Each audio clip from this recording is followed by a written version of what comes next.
Nah, jadi saat diminta ibadah itu sebetulnya bukan ingin memaksa kita melakukan sebuah beban, tidak. Tapi ingin membuat kita menjadi pribadi yang lebih baik dan bahagia.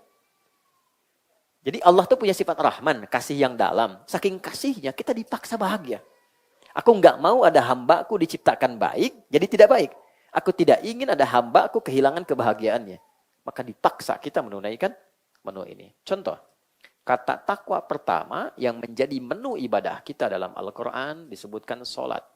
Babnya sudah dalam kita bahas, sudah ada pertengahan. Silahkan teman-teman cek. Sholat ini ketika pertama disebutkan di Quran disandingkan dengan takwa. Al-Baqarah ayat 2 dan 3. Dzalikal kitabu la raiba fihi hudal lil muttaqin alladzina yu'minuna bil wa yuqimunas muttaqin itu orang salat, orang takwa. Ya kan? Siapa orang takwa? Ciri pertamanya apa? Orang takwa itu adalah orang yang mencoba memancarkan cahaya imannya dengan cara apa? Melakukan salat satu. Di salat itu untuk melatih takwa kita supaya muncul pancarannya, sehingga dengan pancaran itu sifat takwa muncul baik. Karena itu ketika orang konsisten sholat, tujuan sholat itu apa? Konfirmasikan, Quran surah 29. Oke, ayat 45. Kita hafal sih tengahnya, tapi awalnya kurang hafal. Ya, tengahnya itu innas sholata tanha 'anil fahsya wal munkar. Utlu ma uhya ilaika minal kitab. Muhammad, baca, pahami, ajarkan pada umatmu. Ini loh kenapa harus sholat. Ini loh maknanya sholat begini. Semua terkumpul dalam Al-Quran, jelaskan olehmu dalam hadis. Kalau sholatnya itu benar, maka pribadi orang itu akan dirubah oleh Allah dan dijaga menjadi baik. Lawan baik apa? Buruk. Jadi untuk mengetahui hakikat sesuatu, cari lawannya. Kalau pengen tahu malam, berarti lawannya siang. Ya kan? Kalau ingin tahu baik, lawannya apa? Buruk. Buruk itu cuma dua. Kalau bukan fahsya, itu mungkar. Maaf teman-teman, maaf sekali. Maafkan saya. Fahsya itu keburukan yang bersumber dari buruknya syahwat. Misal, zina, selingkuh, kata-kata jorok, kotor, LGBT, ya, dan sejenisnya homoseksual, lesbian, itu masuk kategori fahsya. Jadi kalau ada orang dalam hidupnya menunaikan sholat, misal, tapi kata-katanya masih kotor, itu ada yang salah dalam sholatnya. Karena pasti sholat itu kalau benar merubah pribadi orang jadi baik. Pasti jadi baik.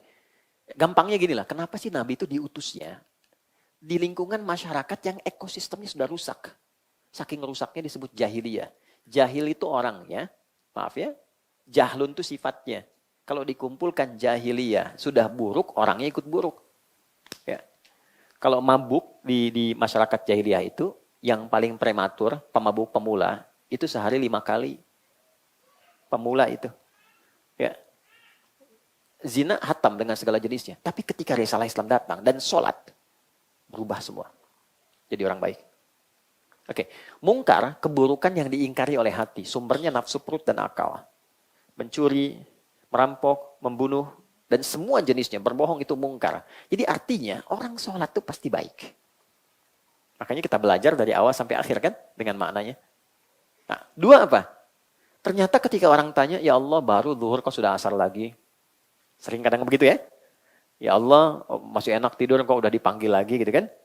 Kenapa sih mesti sholat? Maka diperdengarkan di telinga kita. Apa manfaat sholat?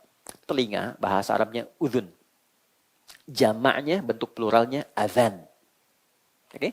Maka dalam azan dijelaskan kepada kita supaya didengar telinga kita 5 kali sehari. Kita ingatkan di rumah sama anak sekali belum paham, 2 kali belum paham. Kalau 5 kali belum paham juga kira-kira gimana? Ini tiap hari 5 kali diperdengarkan. Dan tidak putus kata ini selama 24 jam.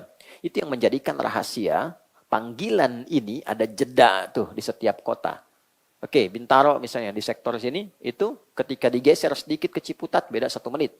Geser sedikit ke Lebak Bulus beda 2 menit. Geser ke Bekasi beda 3 menit. Beda itu menunjukkan kontinuitas lafaz adzan yang tidak pernah berhenti selama 24 jam. Tidak ada satupun karya manusia yang diperdengarkan 24 jam tidak berhenti dan di dalamnya ada makna. Tidak ada. Kalau tidak ada, ini menunjukkan bahwa risalah ini bukan karya manusia. Ya. Ini menunjukkan kebenaran Islam. Kalau dengan seperti ini belum yakin dengan Islam, dengan cara apa lagi diyakinkan? Anda bertanya, ya Allah untuk apa sholat? Nih saya perdengarkan. Hayya 'alas shalah, ayo sholat. Hayya 'alal falah. Falah itu kalau dalam bahasa Inggris, success and happiness. Supaya kau sukses, kau bahagia, kau tenang, kau jadi baik.